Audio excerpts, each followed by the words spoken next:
రాద్ధాంతం చేస్తున్నాయి ఈ ప్రతిపక్షాలు, అంతే కదా మీరు చెప్తున్నటువంటిది? Yes, okay. గెలు శ్రీనివాస్ గారితో మాట్లాడదాం. శ్రీనివాస్ గారు, అడ్డగోలుగా అప్పులు చేసిన ఆయనేమో ఫామ్ హౌస్ లో పండుకున్నాడు. అసలు రాష్ట్రాన్ని అప్పుల పాలు చేసినటువంటి ఆ పాలకులే ఈ రోజు మమ్మల్ని ప్రశ్నిస్తున్నారని చెప్తున్నారు. ఆదాయం 3 లక్షల కోట్లు ఉంటే ఏదో రకంగా రాష్ట్రాన్ని గాడిన పెట్టొచ్చు అని అనుకుంటే వచ్చిన తర్వాత తెలిసింది అప్పులు 8.5 లక్షల కోట్లు ఉన్నాయని చెప్పేసి అని అంటున్నారు.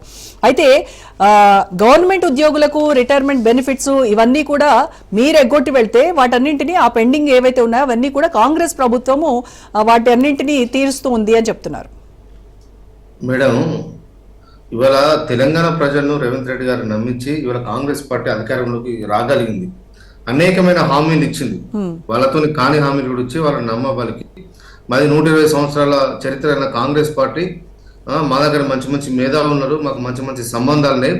ఖచ్చితంగా తెలంగాణలో గత ప్రభుత్వం బాగా అప్పులు చేసింది, అన్ని తీరుస్తాం, మీకు ఇచ్చిన హామీలు అనే అమలు ఇస్తామని చెప్పారు. ఇవాళ 16 నెలలు కాంగ్రెస్ పార్టీ అధికారంలోకి వచ్చి మరి ఎందుకు చేయలేకపోతున్నారు? ఇవాళ రేవంత్ రెడ్డి గారు ఎందుకు చేతుల్లో పట్టిండు? ఏమంటే మాటికి రేవంత్ రెడ్డి గారు గత ప్రభుత్వం అప్పులు వేసిపోయింది అని చెప్పిండు. ఏం అప్పులు వేసినా మేము 4 లక్షల కోట్ల కంటే ఎక్కువ అప్పులు చేయలేదు. ఆర్బీఐ పార్లమెంట్ చాలా పార్లమెంట్ సాక్షిగా గత కేంద్ర ప్రభుత్వం చాలా స్పష్టంగా చెప్పింది. కాంగ్రెస్ పార్టీ పార్లమెంట్ సభ్యులు అడిగిన ప్రశ్నలకే సమాధానం చెప్పి తెలంగాణ రాష్ట్రం అప్పులు తీసుకోవడంలో కింద నుంచి 24వ ప్లేస్ లో ఉన్నది. 24 ప్లేస్ల కంటే ముందు ఫస్ట్, సెకండ్, థర్డ్ చాలా అప్పులు చేసిన రాష్ట్రాలు చాలా బాగుంటే తెలంగాణ రాష్ట్రాన్ని 24వ స్థానం అని చెప్పి ఆర్బీఐ డైరెక్షన్ లో ఆర్బీఐ ఇచ్చిన నివేదిక ప్రకారం ఏదైనా ఆర్బీఐ తెలియకుండా రాష్ట్ర ప్రభుత్వం అప్పులు చేయలేదా మేడం? దాని ప్రకారం చూసుకున్నా 24వ ప్లేస్ లో ఉందని చెప్పి చాలా స్పష్టంగా రిపోర్ట్ లో ఉంది. ఇవాళ మా ఈ ప్రభుత్వం అస్తవ్యస్తంగా ఓసారి 6 లక్షల కోట్ల అప్పు అంటారు, మరొకసారి 8 లక్షల కోట్ల అప్పు అంటారు.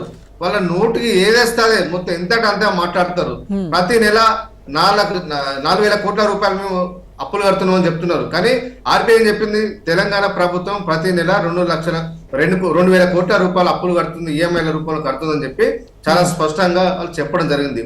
ఇవాళ మేమంటే అప్పులు తీసుకొచ్చి ప్రాజెక్టులు కట్టినాం, అప్పులు తీసుకొచ్చి మెడికల్ కాలేజ్ కట్టినాం, అప్పులు తీసుకొచ్చి గురుకులాలు పెట్టినాం, అప్పులు తీసుకొచ్చి అనేకమైన సంక్షేమ కార్యక్రమాలు ఈ రాష్ట్రంలో కొనసాగించి తెలంగాణ దేశంలో నంబర్ 1 రాష్ట్రంగా ఇవాళ నింపిన ప్రభుత్వం మా నాయకుడు కేసీఆర్ గారు. ఇవాళ వీళ్ళు వచ్చి 16 నెలల కాలంలో పాట దాదాపు 1,60,000 కోట్ల రూపాయలు వీళ్ళు అప్పులు తీసుకొచ్చారు. ఏం ప్రాజెక్టులు కట్టినని చెప్పి మీరు అప్పులు తీసుకొచ్చారు? అప్పులు తీసుకొచ్చి రైతుల దేవుని ఎక్కడ ఎక్స్పెండిచర్ చేశారు?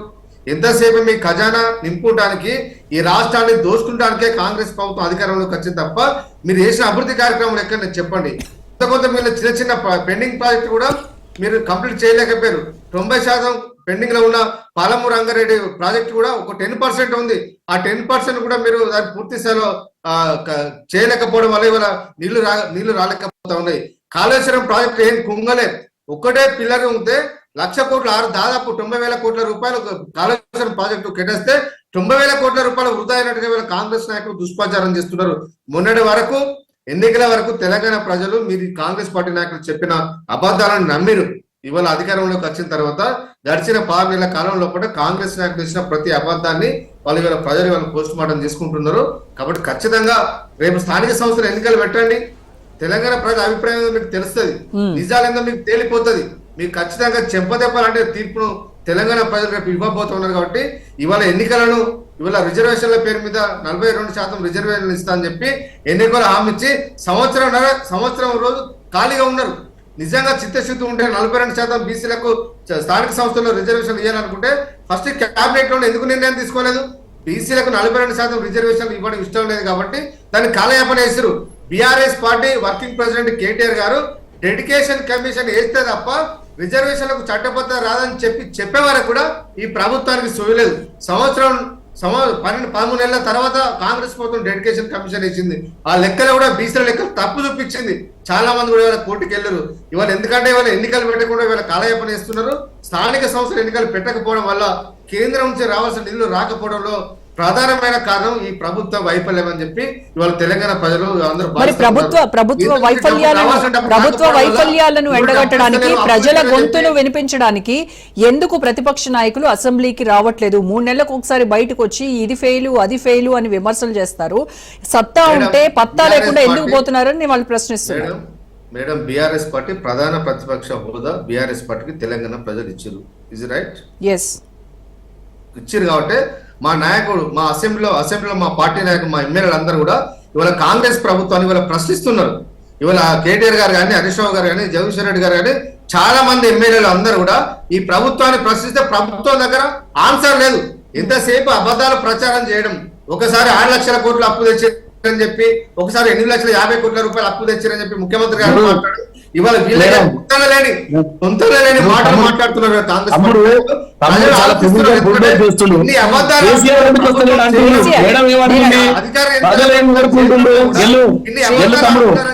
శ్రీనివాస్ గారు ప్రతిపక్ష నాయకుడు కైలాష్ గారు ఒక నిమిషం. ఎస్ శ్రీనివాస్ గారు ప్రధాన ప్రతిపక్షం అని చెప్తున్నారు కదా, ప్రధాన ప్రతిపక్ష నేత అయినటువంటి కేసీఆర్ ఫామ్ హౌస్ లో పండుకొని 3 నెలలకు ఒకసారి బయటకు వచ్చి అది దాంట్లో కంప్లీట్ ఫెయిల్ అయిపోయారు, ఇది ఫ్లాప్ అయిపోయింది. ప్రజల గొంతుకను బీఆర్ఎస్ పార్టీ వినిపిస్తుంది. మా పార్టీలో ఏ ఎమ్మెల్యే మాట్లాడినా అంటే ప్రజలు ఇచ్చిన ప్రజల తీర్పును మీరు గౌరవించరా? ప్రజల తీర్పును మీరు గౌరవించరా శ్రీనివాస్ గారు? ప్రజల తీర్పును మీరు గౌరవించరా? ఎమ్మెల్యేగా గెలిపించినటువంటి ఒక వ్యక్తి అసెంబ్లీకి ప్రజలు అడుగుతున్నారు. ప్రభుత్వానికి ఎవరు మాట్లాడిన సమాధానం ఇవ్వాలి కదా.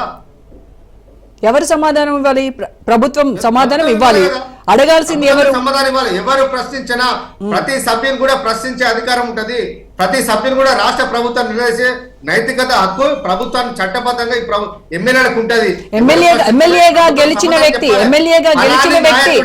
శ్రీనివాస్ గారు, ఎమ్మెల్యేగా గెలిచిన వ్యక్తి అసెంబ్లీకి వెళ్ళేటువంటి నైతిక హక్కు లేదా? నైతిక బాధ్యత ఉందా లేదా? అసెంబ్లీగా గెలిచినటువంటి వ్యక్తి, ఎమ్మెల్యేగా గెలిచిన వ్యక్తి అసెంబ్లీకి వెళ్ళడానికి నైతిక బాధ్యత ఉందా లేదా? కేసీఆర్ గారు అసెంబ్లీకి వచ్చేట్టు ఈ ప్రభుత్వం అన్ని తప్పుల తడక అన్ని అబద్ధాలు మాట్లాడుతుందనే అంశాన్ని కేసీఆర్ గారు చాలా క్లియర్ గా మీడియా ముందు కూడా మాట్లాడడం జరిగింది. మా పార్టీ నాయకులు నిరంతరం ప్రశ్నిస్తున్నారు. మా నాయకులకు సమాధానం చెప్పే ధైర్యం లేక ఈ ప్రభుత్వానికి అభండాలు మీదేసి ఎంతసేపు ఒక మైండ్ గేమ్ ఆడాలనే ఆలోచనతోని ఈ ప్రభుత్వం ముందు పోతున్నట్టుగా చాలా ప్రజలు కూడా గమనించారు. అన్ని అబద్ధాలతో ఎన్ని రోజులు ఈ ప్రభుత్వాన్ని నడుపుతారు చెప్పండి. మొన్న రజతోత్సవ సభల్లో కేసీఆర్ చెప్పింది కూడా అదే కదా, ముందు పిల్లల్ని ఫేస్ చేయలేకపోతున్నారు, నేను వచ్చేస్తే ఇంకేం ఫేస్ చేస్తారు మీరు అని అన్నారు ఆయన.